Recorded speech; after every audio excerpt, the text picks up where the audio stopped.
Hello मेरे प्यारे बच्चों, स्वागत है आपका अपना YouTube चैनल मैथ टेक पर। आज हम लोग फिर नंबर सिस्टम के पार्ट 2 का अध्ययन करेंगे और इसमें हम लोग रियल नंबर को भी पढ़ेंगे। ठीक है बच्चों, हम स्टार्ट करते हैं अगला पार्ट।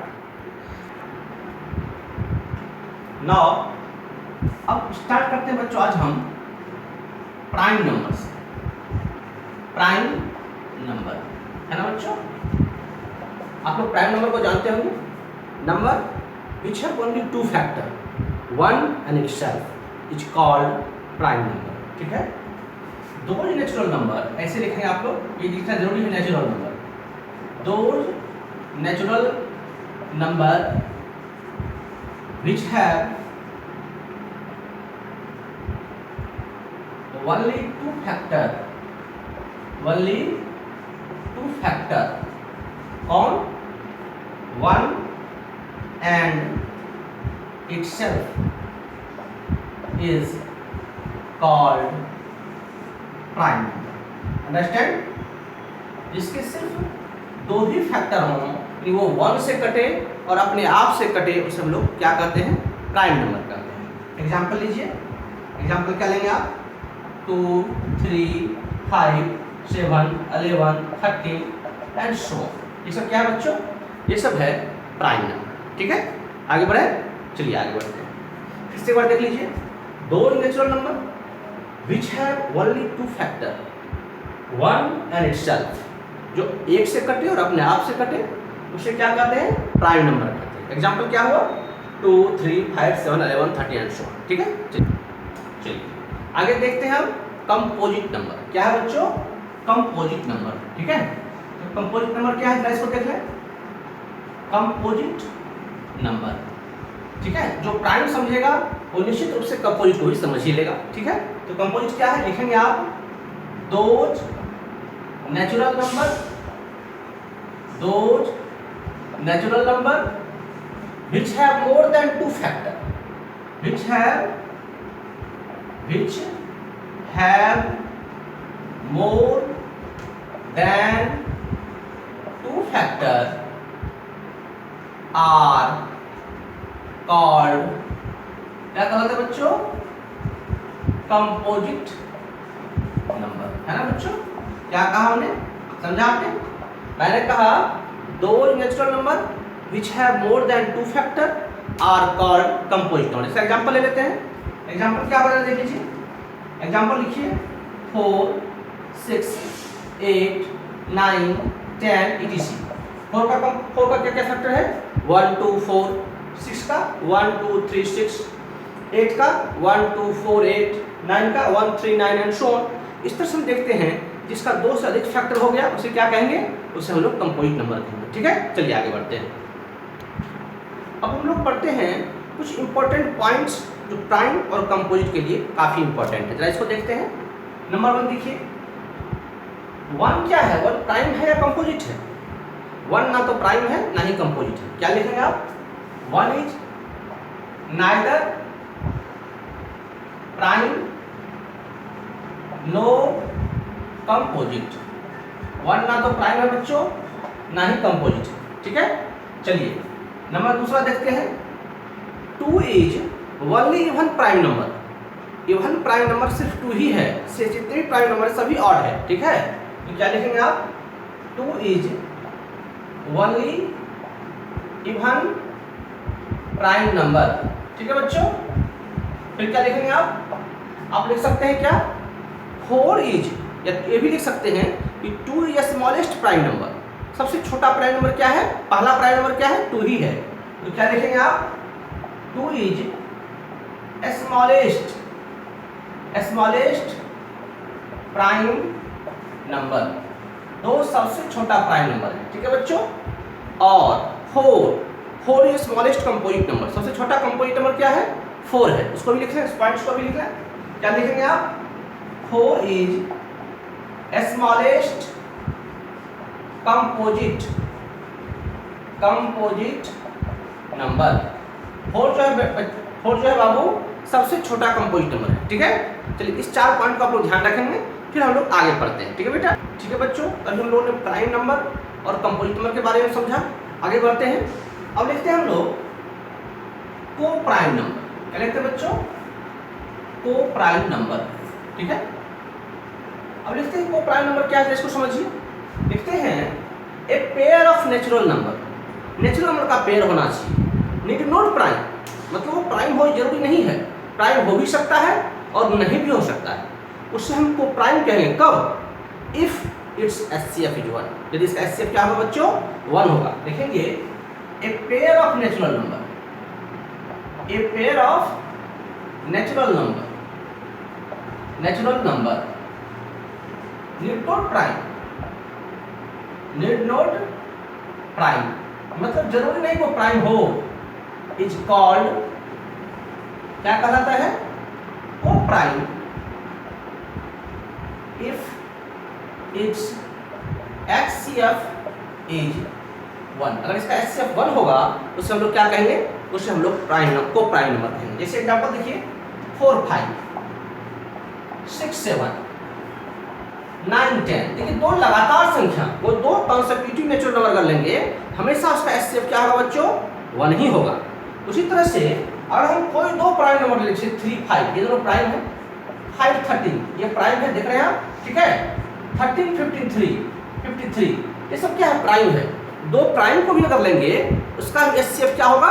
1 होगा। फिर से एक बार मैं बताता हूँ, 2 कॉन्सेक्यूटिव नेचुरल नंबर होगा, उसका HCF 1 होगा, और 2 कोई भी 2 प्राइम नंबर लेंगे उसका HCF 1 होगा। तो समझ लीजिए इसको। अब देखिए जैसे ये देखिए 4 5 है, 4 पे आप 5 HCF लीजिए 1, ये 4 हो गया 1, ये 4 लाया, ये कैंसिल, HCF क्या हुआ? देख रहे हैं आप? HCF हुआ 1। उसी तरह से मान लीजिए 3 5 लेते हैं, ये देखिए 1 लिया 3 2 यहाँ 3 लिया 1 2 1 2, यह HCF क्या हुआ बच्चों? HCF 1 हो गया। 13 53 लीजिए, ठीक है, क्या लिखा गया? 4 में 52 1 13 लीजिए, ये 13 हो गया कैंसिल, इसका HCF 1 हो गया। इससे यह निष्कर्ष निकलता है कि को प्राइम क्या होगा? को प्राइम या तो 2 कॉन्सेक्यूटिव नेचुरल नंबर हो तब वो को प्राइम हो जाएगा आराम से, या कोई भी 2 प्राइम नंबर लेंगे तब भी वो क्या हो जाएगा? को प्राइम हो जाएगा। ठीक है बच्चों, और को प्राइम नंबर को हम लोग और क्या कहते हैं बता सकते हैं आप? हाँ, को प्राइम नंबर को हम कह सकते हैं रिलेटिव प्राइम नंबर। क्या कह सकते हैं बच्चों? Relative prime number. चलिए आगे बढ़ते हैं। तो चलिए इसके 2 पॉइंट्स हम लोग लिख लेते हैं। क्या है पहला पॉइंट? पहला पॉइंट है कि 2 consecutive natural number are always co-prime। 2 consecutive natural number जो होगा वो हमेशा क्या होगा बच्चों? को प्राइम ही होगा। कोई 2 नेचुरल नंबर ले लीजिए, उसका HCF 1 होगा, इसलिए वो क्या होगा? वो को प्राइम होगा। अब देखिए दूसरा पॉइंट इसका क्या है बच्चों? दूसरा पॉइंट है कि कोई भी 2 प्राइम नंबर ले लें उसका HCF हमेशा 1 होगा। ठीक है, तो क्या लिखेंगे? Any 2 prime number, any 2 prime number are always coprime. कोई भी 2 प्राइम नंबर क्या होता है? को प्राइम नंबर होता है। और देखिए को प्राइम को हम और क्या कह सकते हैं? Relative prime number. ठीक है, यह भी आप लिख लीजिए कि coprime number are also called, coprime number are also called, क्या कहलाता है बच्चों? Relative prime number. क्या कहलाता है? Relative prime number. ठीक है बच्चों, ये जो को प्राइम नंबर आप देख रहे हैं इसी का दूसरा नाम क्या है? Relative prime number. ठीक है, चलिए आगे बढ़ते हैं। अब देखते हैं ट्विन प्राइम नंबर क्या है। ठीक है बच्चों, तो जरा देख लीजिए ट्विन प्राइम नंबर क्या है? ट्विन प्राइम नंबर आप लोग समझते हैं ना? ट्विन प्राइम नंबर, ट्विन मतलब क्या होता है? ट्विन मतलब होता है जुड़वा, इसे हिंदी में कहते हैं जुड़वा अभाज्य संख्या। ठीक है बच्चों, तो ट्विन प्राइम नंबर क्या है? If difference between 2 prime number is 2, then that pair are called, क्या कहलाता है? Twin prime number. यदि देखिए बच्चों, यदि डिफरेंस दो प्राइम नंबर का डिफरेंस क्या हो, 2 हो, उसे हम लोग क्या कहेंगे, ट्विन प्राइम नंबर कहेंगे। एग्जांपल ले सकते हैं आप। एग्जांपल क्या है बच्चों, 3 5 5 7 11 13, ठीक है, फिर से लेंगे 17 19 etc। ये देखिए ये दोनों ही प्राइम नंबर है, 3 और 5 दोनों प्राइम नंबर है, 3 और 5 दोनों प्राइम नंबर, 5 7 प्राइम नंबर है, 11 13 प्राइम नंबर है, 17 19 प्राइम नंबर है, और इसका डिफरेंस क्या है बच्चों, 2 है। अगर दो प्राइम नंबर का डिफरेंस 2 हो और वह एक पेयर में हो, उसे हम लोग क्या कहेंगे, ट्विन प्राइम नंबर कहेंगे। ठीक है बच्चों, चलिए आगे बढ़ते हैं। ठीक है बच्चों, तो अब हम स्टार्ट करते हैं रियल नंबर, जिसको आपने इंट्रोडक्शन में समझा है, पढ़ा है, देखा है। आज इसको हम लोग देखते हैं रियल नंबर क्या है। ये रियल नंबर क्या है, व्हाट इज रियल नंबर। बहुत बच्चे इसका भिन्न भिन्न डिफिनेशन देते हैं। कुछ लोग बच्चे ये कहते हैं कि all rational irrational numbers are real number, ये भी सही है, लेकिन मूल डिफिनेशन क्या है जरा इसको समझते हैं। ठीक है, मूल डिफिनेशन है, if square of any number is non negative, if square of any number is non negative, then that number is called real number. ठीक है, क्या लिखेंगे आप, if square of any number is non negative, क्या बोला बच्चों मैंने, non negative, then that number is called, क्या कहा था ये, रियल नंबर। यदि किसी नंबर का स्क्वायर और उसे हम स्क्वायर क्या हो जाए, वो नॉन नेगेटिव हो जाए, उसे हम लोग क्या कहेंगे, रियल नंबर। एग्जांपल देख लेते हैं। जैसे देखिए हमने लिखा -√2, ऐसे इसका स्क्वायर ये क्या होगा, 2 ही होगा। √2 का स्क्वायर क्या होगा, 2 होगा। -2 का स्क्वायर क्या होगा बच्चों, 4 होगा। 2 का स्क्वायर क्या होगा, ये भी 4 होगा। 0 का स्क्वायर क्या होगा, ये 0 होगा। ठीक है, तो आप क्या कहेंगे, आप कहेंगे हियर स्क्वायर हमने किसका किया, -√2 का, फिर √2 का, -2 का, 2 का, तो हेंस अतः क्या लिखेंगे, -√2 √2 -2 2 0 etc आर रियल नंबर। ये सब क्या है बच्चों, ये सब रियल नंबर है। ठीक है, आगे बढ़े, चलिए आगे बढ़ते हैं। अब देखते हैं इमेजिनरी नंबर क्या है। रियल आपने समझ लिया, इमेजिनरी भी समझना अनिवार्य है। तो रियल इमेजिनरी क्या है, लिखते हैं इमेजिनरी नंबर। इमेजिनरी नंबर क्या है बच्चों, लिखेंगे if square of any number is negative, if square of any number is negative, if square of any number is negative, then that number is called imaginary number। ठीक है बच्चों, imaginary number. Imaginary number के बारे में हम लोग विस्तार से पढ़ेंगे, किसमें, कॉम्प्लेक्स नंबर एक चैप्टर है 11th में, उसमें हम लोग अच्छे से पढ़ेंगे क्या है इमेजिनरी नंबर। ठीक है बच्चों, इसलिए देखो -2 लिया और इसका रूट लिया, यहाँ देखो -2 का रूट लिया, स्क्वायर करने क्या हो जाएगा, -2, -3 लिया और इसका रूट लिया, स्क्वायर करने क्या हो जाएगा, -3, -1 का रूट लिया, स्क्वायर किया, क्या आया, -1। हियर लिखेंगे -2 का रूट, -3 का रूट, -1 का root, etc are imaginary number. ये सब क्या है बच्चों, इमेजिनरी नंबर। ठीक है, तो रियल नंबर में समझे। अब इसको हम लोग आगे बढ़ाते हैं, क्या है रेशनल, क्या है इरेशनल। ठीक है बच्चों, चलिए आगे बढ़ते हैं। ठीक है बच्चों, तो रियल नंबर हम लोग पढ़ रहे थे।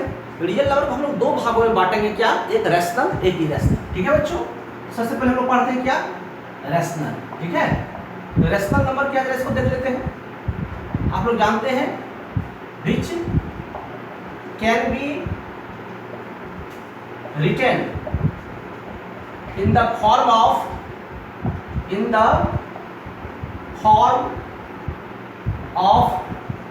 p/q। इसे हम लोग किस रूप में लिख सकते हैं बच्चों, p/q के रूप में, जहां p और q दोनों क्या होना चाहिए, दोनों ही इंटीजर होना चाहिए। और q चूंकि डिनोमिनेटर में है तो डिनोमिनेटर कभी 0 नहीं होता है, इसलिए q कभी 0 नहीं होना चाहिए। लिखेंगे where p and q are integer and q is not equal to 0, q is not equal to 0, इसको शॉर्ट में से लिखते हैं pq belongs to integer and q not equal to 0। ठीक है बच्चों, इसको शॉर्ट में कैसे लिखा, p and q belongs to integer, q not equal to 0 is called rational number। Example देख लेते हैं, is called rational number। ठीक है बच्चों, अब देखते हैं क्या लिखेंगे आप अपने एग्जांपल में। 2/3, 5/7, 1/3, 2/9, -1, 0, 4, 3 etc। ठीक है बच्चों, सबको देखिए 0 में 0/3 है, 0/5 कुछ भी कह सकते हैं। 0 के डिनोमिनेटर में, सिर्फ डिनोमिनेटर में 0 नहीं होना चाहिए, डिनोमिनेटर 0 हो सकता है। 4, 4/1, 3/1, -1/1, 2/9 etc। ये सब क्या कहलाता है, ये सब है रैशनल नंबर। ये सब क्या है बच्चों, रैशनल नंबर। आगे बढ़ते हैं अभी रैशनल नंबर की ओर। हाँ तो बच्चों अब देखते हैं इरेशनल नंबर क्या है। इरेशनल नंबर जैसा कि नाम से ही पता है इर्रेशनल, यानी जो रैशनल नहीं हो वो क्या होगा बच्चों, वही इरेशनल होगा। क्या लिखेंगे आप, लिखेंगे those number which cannot be written, which can't be written in the form of p/q, can't be written in the form of p/q, है ना, are called irrational number, है ना बच्चों, irrational number। ठीक है, एग्जांपल ले सकते हैं क्या, √2, √3, √5 etc। अब देखिए बच्चों, कुछ लोग ये समझते हैं क्या इरेशनल और रैशनल यही खत्म हो जाता है, नहीं। आगे हम लोग पढ़ेंगे बेटा रेकरिंग, अगर आगे हम लोग पढ़ेंगे डेसिमल रिप्रेजेंटेशन। जब डेसिमल रिप्रेजेंटेशन पढ़ेंगे उसमें क्या होगा, terminating decimal, non terminating decimal. फिर नॉन टर्मिनेटिंग डेसिमल के दो भाग होंगे, कौन कौन, periodic non terminating, non periodic non terminating. तो टर्मिनेटिंग डेसिमल और पेरियोडिक नॉन टर्मिनेटिंग डेसिमल, जिसको आप रेकरिंग भी कहते हैं, रिपीटेड भी कहते हैं, वो मिलकर के होता है रैशनल नंबर। और non periodic non terminating decimal जो होता है वो क्या होता है, वो होता है इर्रेशनल नंबर। उसको हम लोग आगे पढ़ेंगे नेक्स्ट वीडियो में। और देखिए मैं आप लोगों को एक बात बताना चाहता हूँ कि हमारा उद्देश्य गांव देहात से लेकर छोटे बड़े शहरों तक के वैसे बच्चे जो साधनहीन हैं, जिसके पास पैसे नहीं हैं, उसके लिए मेरा उद्देश्य है वीडियो बनाना। ठीक है, तो आप लोग कमेंट बॉक्स में जरूर लिखिए कि आपको और कौन सा टॉपिक पढ़ना है। वैसे हम अपने तरफ से आप लोगों को 11th और 12th जिसका उद्देश्य 11th 12th का पूरा टॉपिक मैं पढ़ाऊंगा इस चैनल में, और सब फ्री रहेगा।